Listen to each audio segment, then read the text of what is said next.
ನಮಸ್ತೆ ಟಿವಿ 20 ಕನ್ನಡ ವಾಹಿನಿಗೆ ಸ್ವಾಗತ. ಅಪ್ರಾಪ್ತ ಬಾಲಕ ಕಾರು ಚಾಲನೆ ಮಾಡಿದ ಪರಿಣಾಮ ನಿಯಂತ್ರಣ ತಪ್ಪಿ ಓಮಿನಿ ಕಾರು ಮಗುಚಿ ಬಿದ್ದಿರುವ ಘಟನೆ ಚಿಕ್ಕಮಗಳೂರು ತಾಲೂಕಿನ ಕೂದುವಳ್ಳಿ ಗ್ರಾಮದಲ್ಲಿ ಜರುಗಿದೆ. ತಿರುವಿನಲ್ಲಿ ಅತಿ ವೇಗವಾಗಿ ಚಾಲನೆ ಮಾಡಿದ್ರಿಂದ ಓಮಿನಿ ನಿಯಂತ್ರಣ ಕಳೆದುಕೊಂಡಿದೆ. ಹೀಗಾಗಿ ಕಾರು ಮಗುಚಿ ಬಿದ್ದರೂ ಕಾರಲ್ಲಿ ಇದ್ದ ಇಬ್ಬರು ಅಪ್ರಾಪ್ತರಿಗೆ ಗಾಯಗಳಾಗಿದೆ. ಚಿಕ್ಕಮಗಳೂರಿನಿಂದ ಶೃಂಗೇರಿ ಸಂಪರ್ಕಿಸುವ ಈ ರಸ್ತೆಯು ತಿರುವುಗಳಿಂದ ಕೂಡಿದ್ದು ಪ್ರತಿನಿತ್ಯ ನೂರಾರು ಪ್ರವಾಸಿ ವಾಹನಗಳು ಸಂಚರಿಸುತ್ತಿವೆ. ಹೀಗಾಗಿ ಈ ರಸ್ತೆಯಲ್ಲಿ ಎಚ್ಚರಿಕೆಯಿಂದ ವಾಹನ ಚಾಲನೆ ಮಾಡಬೇಕಾಗಿದೆ.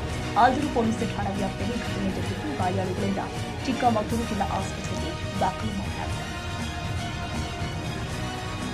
ಕನ್ನಡಿಗರ ಮೆಚ್ಚಿನ ನಿಮ್ಮ ಟಿವಿ 20 ಕನ್ನಡ ವಾಹಿನಿ ಇದೀಗ ಟಿವಿಯಲ್ಲಿ ಲಭ್ಯ.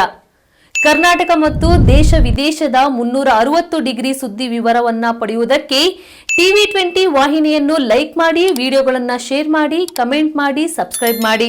HCN ಕೇಬಲ್ 842 ನಂಬರ್ನಲ್ಲಿ ಹುಕ್ಕೇರಿ ತಾಲೂಕು ಹಾಗೂ ಸಂಕೇಶ್ವರದ ಸುತ್ತಮುತ್ತಲಿನ ಹಳ್ಳಿಗಳಲ್ಲಿ ಲಭ್ಯ.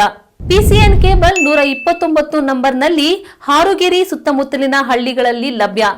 ರಾಯಬಾಗ್ ಡಿಜಿಟಲ್ ಚಾನೆಲ್ ಕೇಬಲ್ 80ನೇ ನಂಬರ್ನಲ್ಲಿ ರಾಯಬಾಗ ತಾಲೂಕಿನ ಸುತ್ತಮುತ್ತಲಿನ ಹಳ್ಳಿಗಳಲ್ಲಿ ಲಭ್ಯ. UDCN ಕೇಬಲ್ ನೆಟ್ವರ್ಕ್ ಉಗಾರ ಸುತ್ತಮುತ್ತಲಿನ ಹಳ್ಳಿಗಳಲ್ಲಿ ನಿಮ್ಮ ಟಿವಿ 20 ಕನ್ನಡ ವಾಹಿನಿಯೂ ಲಭ್ಯ.